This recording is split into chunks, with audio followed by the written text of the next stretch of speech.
Hi, Deborah Davitt of Edda-Earth here. Nice to meet all of you. I apologize in advance. I'm not particularly used to doing the whole video thing, and I am probably not the most scintillating personality you have ever seen on YouTube.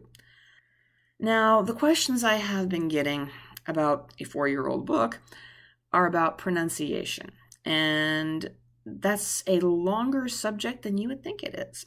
So we're going to just start with a very basic question, which is one I got in the early days, which is if you were portaled into Edda-Earth through some dimensional fold, would you be able to understand the languages being spoken? And the short answer is no, probably not.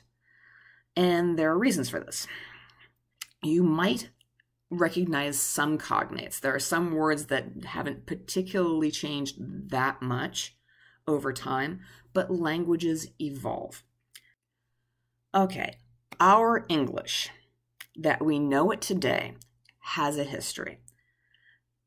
It does not necessarily start with just the geography of England, which was an isolated island in the North Atlantic, and still is. Sometimes they like to be a little bit further away from Europe than other times. Sometimes they're a little closer to Europe, sometimes they're a little further away from Europe. At least mentally, right? So at the time of the Roman conquest of England, it was not England, it was Albion or Britannia or whatever you want to call it at that point in time. The natives all spoke Brythonic or a variety of different dialects of a essentially, we'll call it Gaelic language group because that's easier. They therefore then imposed Latin on the populace, at least in terms of if you want to talk to your landlord, you have to be able to speak a little bit of Latin. If you want to, pay your taxes, you have to speak a little Latin. If you want to deal with, all these crazy new ideas and things that are coming in, like irrigation and sewage and things like that, you need to know a little Latin. Okay, fine, cool. But eventually, Rome had to withdraw from the island. And at that point in time, you have a population that speaks basically a Gaelic root language with some Latin imposed over the top of it. And that is when invaders came in. So you have the Anglos and the Saxons coming in from the continent, the continental languages that they spoke, which were what we now would consider Anglo-Saxon, but they were a Germanic root language, one of the very, very, very many, and they came in and they conquered large portions of the island, which pushed a lot of the Gaelic-speaking people off to the fringes. Cornish, Welsh, Irish, what we would consider today to be Scottish Gaelic, moved up. Everybody got kind of pushed to the margins, to the periphery, because we got invaders. And the people who spoke Anglo-Saxon might have sounded a little bit like this. What?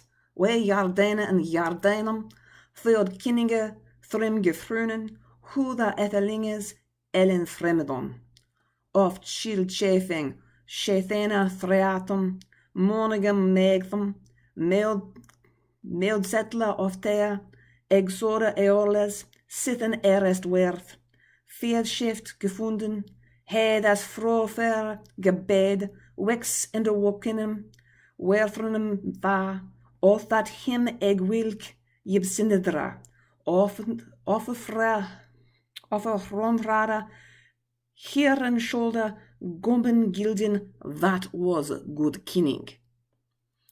That's the opening of Beowulf, with a little stammering and stuttering on my part, because it's been 20-some years since I studied this. So that's the opening few lines of Beowulf. So there's that. When people initially asked me, what did Sigrun sound like when she speaks? She might sound somewhat like that. If you're going to go for the Anglo-Saxon origin, the Old Norse origin sounding language that I use throughout Edda to represent the Gothic languages. The great vowel shift has not occurred in this. Therefore, all of the vowel sounds are that of continental languages. There are very few words here that sound like modern English. But when I said that was good kinning, you could probably hear, like somebody has a heavy accent, they might be saying, that was a good king. Because that's pretty much exactly what I just said. That was good kinning. Good king. All right, so there's that. Now, over time and over conquest, 1066 comes along, and the Normans with Norman French, which was a Latin-based language Latin was imposed heavily on the Gauls, who spoke largely a Gaelic language.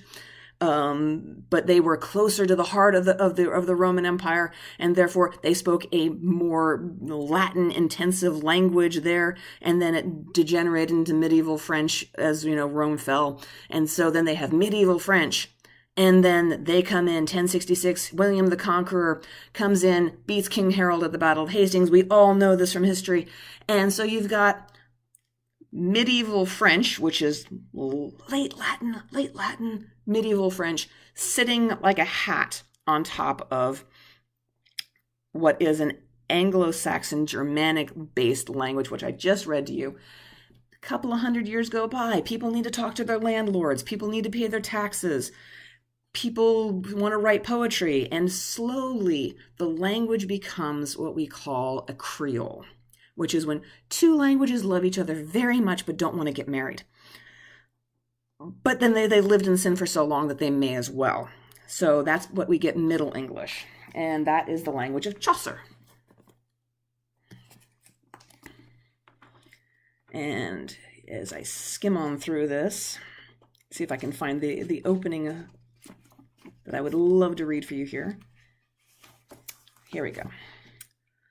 One that April with his sure sorta, the drocht of March has passed to the rota, and bathed every vine in which liqueur, of which virtue engendereth is the flour. One zephyr is eke with his sweet breath, and spirit hath, in every holten heth, the tender croppus, and the young son, hath in the ram half his horse Joron, and the small fowl is making melodia, that slepen all the nicht open with open ee. So pricketh him nature in his courages, than folk longing to go on pilgrimages, and Palmeras for to seeken strange strandes. To ferne hallways, coth in sundry lands, and specially from every shire's end, of England to Canterbury they wend, the holy blissful matter for to sake, that him hath holpen one they were to seek. Again, it's been 20 years. Other fully trained linguists may not like how I read that, but that's pretty much the way Geoffrey Chaucer would have sounded. Or Geoffrey Chaucer, or however you want to say it. The vowel change. All of English vowels went up a pitch to become what we now have in modern English. So all vowels are tones. We started off with having continental Germanic vowels for a lot of different reasons that linguists like to argue about and can't prove. Our vowels all went up one tone. Then you have our migration from England to North America, and then American English is actually archaic in many regards. We preserve an accent that would have been more common at the point in time of the migration, which is why Appalachian English is thought to preserve a lot of the original sound of English at the time of the immigration. And then obviously we developed in isolation. That's how our English developed. Sigrun's language is a completely different story. Now, there was still linguistic isolation because in Edda, the more obstreperous Gothic tribes got invited to leave their homelands because you're getting on the Romans' nerves, and we could genocide you, but it would probably be better for everyone if we just point you across this ocean over here where some of your people found a way across, and there's this whole great big continent that's, we're told, very sparsely populated, only it's not sparsely populated at all. I'm pretty sure the Iroquois didn't really enjoy the incursions, but that's a period of Edda's history that I haven't really developed. But you have this language group coming over, parking in Caesarea Aquilonis, North America, and they're developing in isolation just as our American English did. But they have much more influence from the native languages. They have an overlay of Latin from the immediate source of Latin, not the intermediate source of medieval French.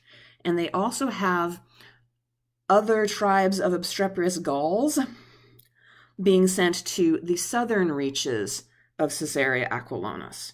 So they have a Latin imposition, they have a Gaelic imposition, they have an interaction with Iroquois and all the other languages of North America.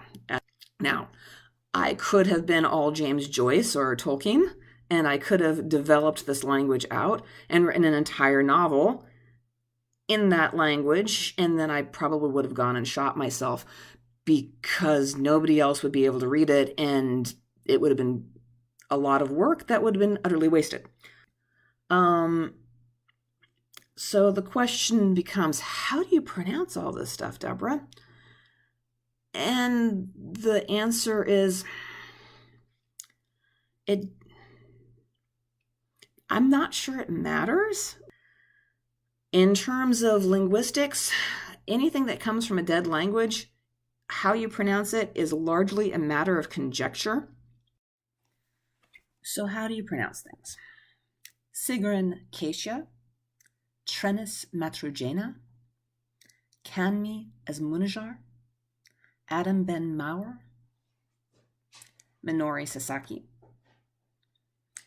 Propraetor Antonius Valerius Livorus. Whenever you see the letters D-A-E-G for day, it'll be Dai or Dai.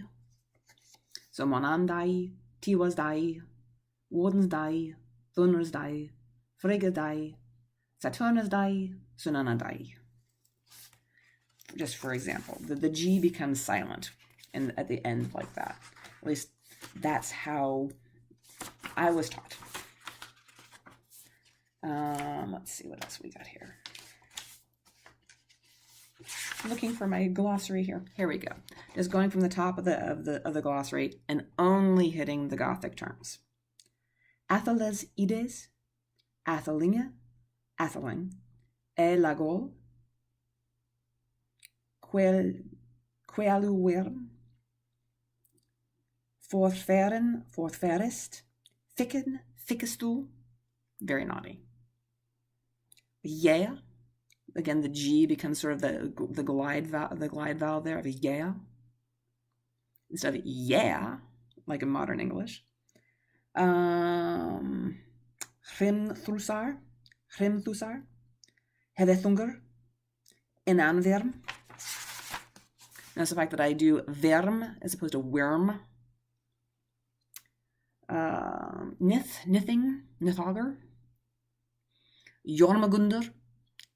For you would see it on the page, it looks like Jormungand or Jormungand. It's Jormungandr.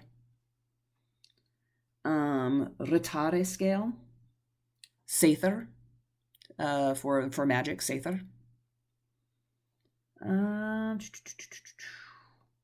And don't ask me about the Gaelic.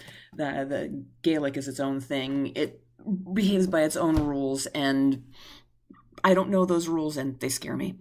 So there's that. That's about all I have. Happy holidays, and there are lots and lots of resources out there online for Old Norse, Anglo-Saxon, and there's plenty of things that will probably tell you that I was wrong. But then again, we're talking about Edda, where language has changed and evolved over time in different and wild and crazy ways than from our own. So Happy holidays. Bye-bye.